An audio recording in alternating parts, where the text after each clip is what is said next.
Gary Gragg here. I'm going to tell you about my most favorite fruit of all. In fact, Mark Twain said it was the most delicious fruit known to man. The guy's sexist. You know what? Because I guarantee you women are going to like this fruit too. I mean, come on, dude. Like, what about the girls? Duh. So, check this fruit out. Look at this thing here. So, I'm down here. The time of year right now is February, mid-February. And this is the time of year where all these cherimoyas are growing on the trees. The tree is native to South America through a whole bunch of different countries. It grows in mid-latitudes. It doesn't like it super tropical.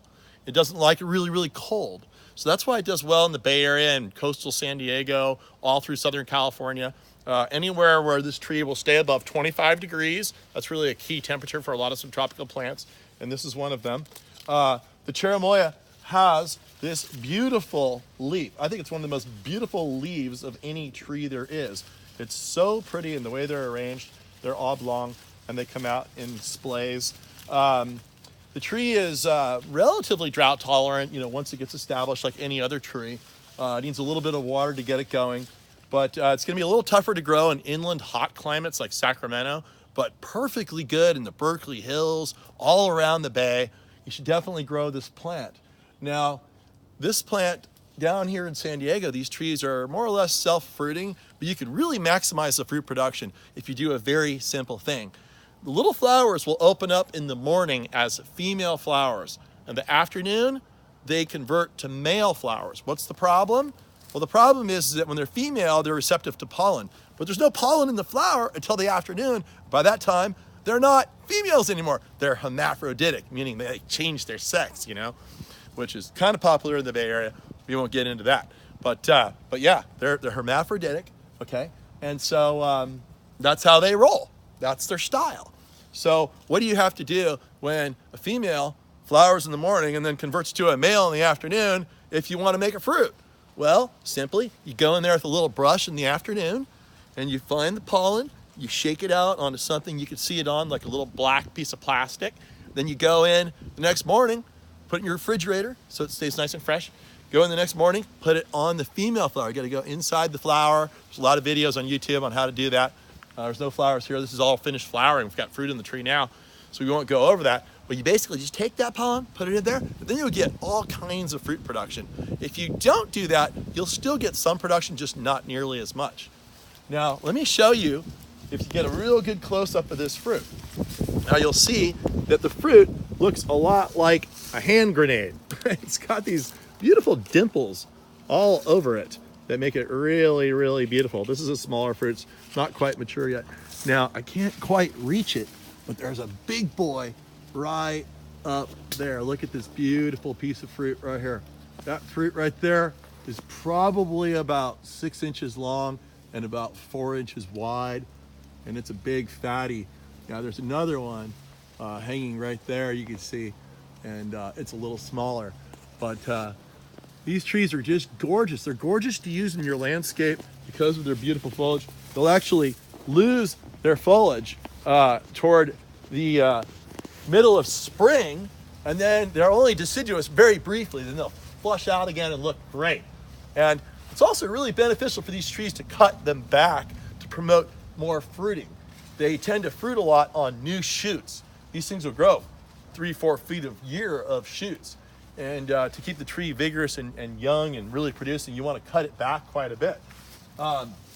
Take a look at this. There's some papaya right there. Look at that. That's a whole other story there. But let's see if we could find some fruit. I saw there was some fallen fruit over here. And see, they're kind of like avocados in the sense that, oh, here's a ripe one.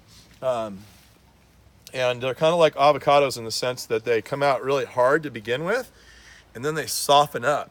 This one's nice and soft. It's actually a little overripe. It's, it turns a little brown. It'd be better if I had it a few days earlier, but it's still edible, so I'm going to go for it because you're going to want to see what it looks like, right? Here we go. Okay. Now, most people don't eat the skin. I eat the skin, no problema. And, flesh. Best part is the flesh. You get in there, this is so good. Can't tell you how good this is. It's like custardy. I don't know, it tastes like white melon a little bit, but it has a really unique taste. So, you'll see,